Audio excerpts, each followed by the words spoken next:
ಸರಗೂರು ಪಟ್ಟಣದ ದಸಂಸ ಅಂಬೇಡ್ಕರ್ ವಾದ ವತಿಯಿಂದ ಸೋಮವಾರದಂದು ಡಾಕ್ಟರ್ ಬಿಆರ್ ಅಂಬೇಡ್ಕರ್ ಭವನದಿಂದ ತಾಲೂಕು ಕಚೇರಿಯವರೆಗೆ ಮೆರವಣಿಗೆ ಮೂಲಕ ಬೃಹತ್ ಪ್ರತಿಭಟನೆ ನಡೆಸಿ ತಾಲೂಕು ಕಚೇರಿ ಮುಂಭಾಗದಲ್ಲಿ ಪ್ರತಿಭಟನಾಕಾರರು ಜಮಾಯಿಸಿ ವಿವಿಧ ಘೋಷಣೆ ಕೂಗಿದರು. ನಂತರ ತಹಶೀಲ್ದಾರ್ ರುಕಿಯಾ ಬೇಗಂ ರವರಿಗೆ ಮನವಿ ಪತ್ರ ಸಲ್ಲಿಸಿ ದಸಂಸ ಅಂಬೇಡ್ಕರ್ ವಾದ ಜಿಲ್ಲಾ ಸಂಚಾಲಕ ಮಲ್ಲಹಳ್ಳಿ ನಾರಾಯಣ್ ಮಾತನಾಡಿ, ತಾಲೂಕು ಕೇಂದ್ರದಲ್ಲಿ ಸರ್ಕಾರ ಎಲ್ಲಾ ಕಚೇರಿಗಳು ಕೇಂದ್ರ ಸ್ಥಾನದಲ್ಲಿ ಕಾರ್ಯನಿರ್ವಹಿಸುವಂತೆ ಕಚೇರಿಗಳನ್ನು ತೆರೆಯುವಂತೆ ಕ್ರಮ ಕೈಗೊಳ್ಳಬೇಕು.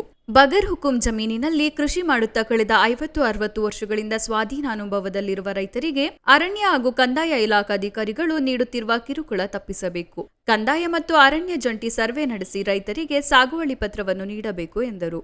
ನಂತರ ಆರ್ಪಿಐ ಮಹಿಳಾ ಜಿಲ್ಲಾ ಅಧ್ಯಕ್ಷೆ ಅನುಷಾ ಮಾತನಾಡಿ, ಸಾರ್ವಜನಿಕರು ತಮ್ಮ ಕೆಲಸ ಕಾರ್ಯಗಳಿಗೆ ಬೇರೆ ತಾಲೂಕು ಕೇಂದ್ರಗಳಿಗೆ ಹೋಗುವುದಾದರೆ ಹೊಸ ತಾಲೂಕಿನ ಅವಶ್ಯಕತೆ ಏನಾದರೂ ಇದೆಯಾ ಎನ್ನುವುದು ಜನಸಾಮಾನ್ಯ ಪ್ರಶ್ನೆಯಾಗಿದೆ ಎಂದರು.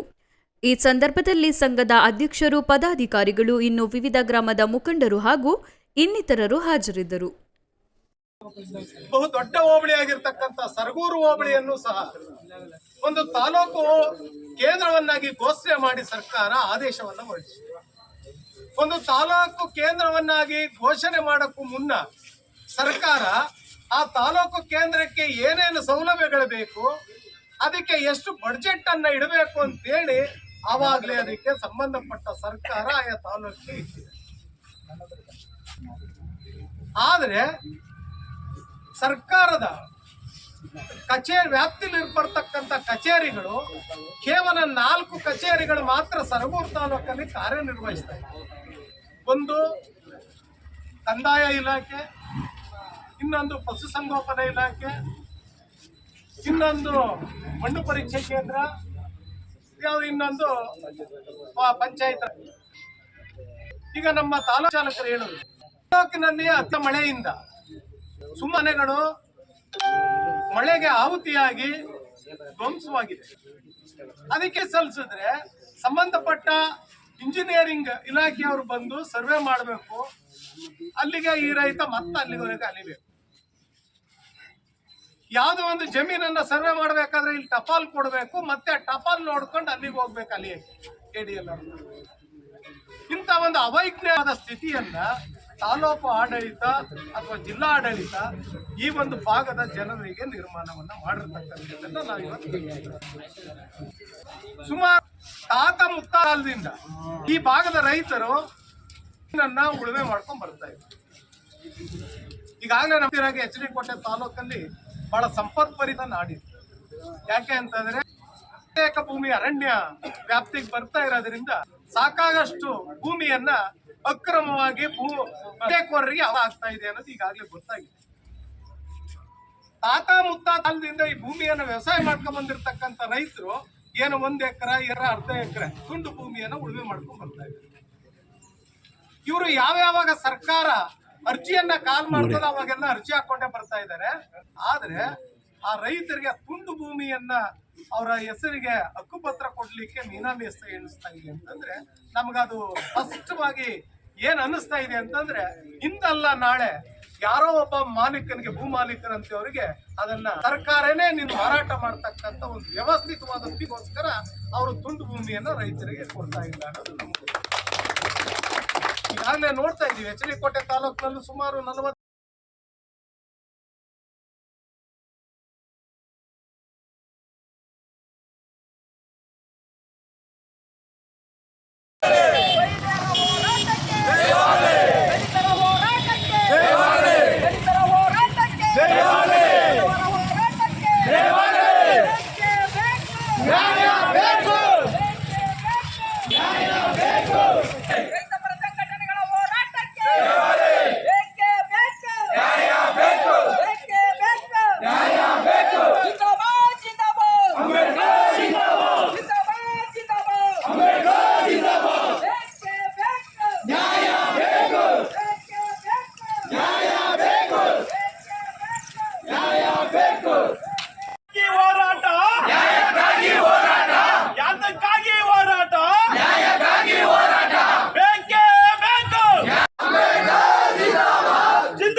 ನಮ್ಮ ಮಾತ ಕೇಳಿರಿ ಊರಣ್ಣ. ಓಟು ಕಾನೂನು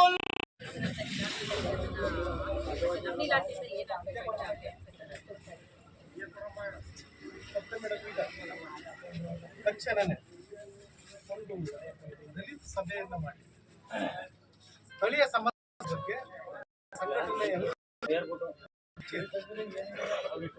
ಮೇಡಮ್ ಒಂದು ಈಗ ನಿಮ್ಮ ಹಂತದಲ್ಲಿ ಬಟ್ ಅದನ್ನ ತಗೋತೀವಿ ಮತ್ತೆ ಎಲ್ಲಿಗೆ ಇದು ಬೇರೆ ಇಲಾಖೆ ಏನ್ ವರ್ಗಾವಣೆ ಆಗ್ತದೆ ಅದನ್ನ ನೋಡಿ ಶಾಸನಗಳು ಬಹುತೇಕ ಗ್ರಾಮಗಳಲ್ಲಿ ಇದ್ರೂ ಕೂಡ ಬೇರೆಯವರ ಅದನ್ನ ಒತ್ತುವರಿ ಮಾಡ್ಕೊಂಡಿದ್ದಾರೆ.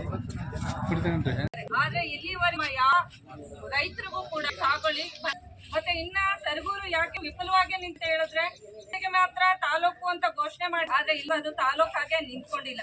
ಯಾಕಂದ್ರೆ ಹೇಳಿದ್ರೆ ಇಲ್ಲಿ ಕಚೇರಿಗಳಾಗ್ಬೇಕು, ಎಚ್ ಡಿ ಕೋಟೆಗೆ ಬರ್ಬೇಕು, ಎಚ್ ಡಿ ಕೋಟೆ ಇರುವಂತಹ ತಾಲೂಕು ಕಚೇರಿ ಇಲ್ಲಿಂದ ಅಲ್ಲಿಗೆ ತಹಶೀಲ್ದಾರ್ ಬರ್ತಾರೆ, ಇಲ್ಲಿಂದ ಇಲ್ಲಿಗೆ ತಹಶೀಲ್ದಾರ್ ಕಳಿಸ್ತಾರೆ ಅನ್ನುವಂತ ಸುಳ್ಳು ಮಾಹಿತಿಗಳನ್ನೇ ಮುಂದೆ ತಕೊಂಡ್ ಬಂದಿದ್ದಾರೆ ಹೊರತು 9 ಆಗಿದೆ ಇವರಿಗೆ ಅಂತ ಅನೌನ್ಸ್ ಆದ್ರೂ ಕೂಡ ಇಲ್ಲಿ ಒಂದು ಒಳ್ಳೆಯ ಅಧಿಕಾರಿಗಳು ಇಲ್ಲ ಮತ್ತೆ ಇಲ್ಲಿ ಕಚೇರಿಗಳು ಇಲ್ಲ. ಯಾಕೆ ಇದನ್ನ ಹೇಳ್ತೀನಿ ಅಂತ ಹೇಳಿದ್ರೆ ಇಲ್ಲಿ ನೋಡ್ತಾ ಇದೀವಿ ನಮ್ಮ ವೈಫಲ್ಯಗಳನ್ನ. ಯಾಕಂದ್ರೆ ನಾವು ಮಾಡಿದಂತ ಮೇಲೆ ಅವರು ಕಣ್ಣು ಮುಚ್ಚಿಕೊಂಡಿದ್ದಾರೆ. ತಾಲೂಕು ಅನೌನ್ಸ್ ಮಾಡಿದ ತಕ್ಷಣ ತಾಲೂಕು ಆಗ್ಬಿಡಲ್ಲ, ಅಲ್ಲಿ ಬೇಕಾದಂತ ವಸ್ತುಗಳನ್ನ ಕೊಡ್ಬೇಕು, ಆದ್ರೆ ಆ ಸೌಲಭ್ಯ ಕೊಡ್ತಾ ಇಲ್ಲ. ಅದು ನಮಗೆ ತುಂಬಾ ನೊಂದಂತ ಸಮಯ.